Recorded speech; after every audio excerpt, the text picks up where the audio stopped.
يقول أبونا لوقا سيداروس الله ينيح نفسه إنه حضر نياحة رجل تقي، كان أصلا إنسان ريفي، وكان كل الناس بتحبه جدا، وكان هو كبير عيلته، ومعروف عنه إنه دايما يصنع سلام ما بين أعضاء هذه العيلة، وعمره ما كان يشيل من حد، أو عمره ما كان يطلب مصلحة شخصية.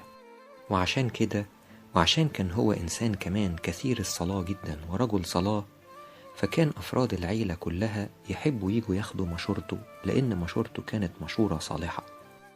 وأخيرا مرض هذا الرجل، وكان في أيامه الأخيرة، فابتدت صلواته تتضاعف بالرغم من كبر سنه وشيخوخته. كان يصلي النهار والليل يشكر المسيح بشيء أبونا لوقا بيقول أنا كنت بتعجب منه. وكان أي حد يزوره في الأيام الأخيرة دي يقول له ممكن من فضلك نصلي؟ يلا نصلي، اقرأ لي حتة من المزامير. وكان يحب المزامير جدا، وأي حد يجيله يقول له اقعد اقرأ لي المزامير، ولما يخلص يقول له قول تاني قول تاني.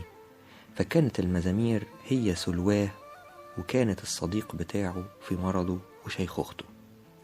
ولما جت فعلا الوقت الأخير لرحيله من هذا العالم، جت العيلة كلها، وكانت عيلة عددها كبير تقريبا أكتر من 100 شخص، لكن كان بيته بيت كبير وبيت عيلة من الطراز القديم، فكانت الناس مالية البيت، الشقة يعني، وكمان واقفين بره ومالين المكان كله. وكل واحد يقرب من عند الأوضة بتاعته كان هو ما عندوش غير كلمة واحدة: صلوا لي المزامير. فكان كل واحد يقرب يقرأ له المزامير، ويقعد يعيد ويزيد زي ما هو دايما بيطلب. وآخر مجموعة دخلت عليه في أوضته، دول تحديدا قال لهم، وهو كان لسه عنده قوة للتركيز، قال لهم صلوا لي صلاة الساعة 6، مزامير 6، لأن احنا دلوقتي قرب الساعة 12، يعني كان مركز جدا.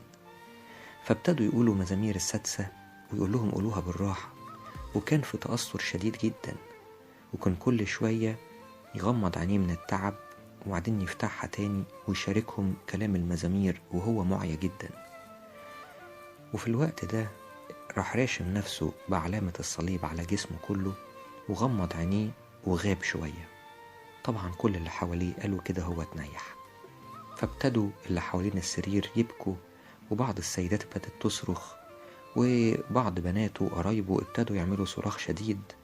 الراجل الحقيقة فتح عينيه تاني وقال لهم ايه الصراخ ده؟ مش انا قلت لكم تقعدوا تصلوا المزامير بس؟ وكان بيتكلم بكلام جدي كأنه واحد مش تعبان. يا ولاد ازعجتموني يا ولاد، انا كنت خلاص رحت السما، لكن انا جيت مخصوص علشان اقول لكم بلاش الصراخ ده، صلوا مزامير بس. انا صوت التسبيح اللي سمعته في السما لسه شغال في وداني، سيبوني اروح اكمله، انا عايز اكمل الصلاة اللي فوق، هي شبه المزامير، يلا كملوا مزامير وسيبوني أكمل أنا مزاميري فوق. بسرعة جري واحد من الحاضرين وأخد ورقة وقلم وقال له أرجوك يا جدي قول لنا أنت سمعت إيه بالظبط فوق علشان نسجله والناس تبقى عارفة إيه اللي بيحصل فوق. لكن ساعتها هذا الرجل قال له يا ابني ده كلام لا يكتب، هي لغة السماء تتكتب على الأرض؟ لا يا ابني.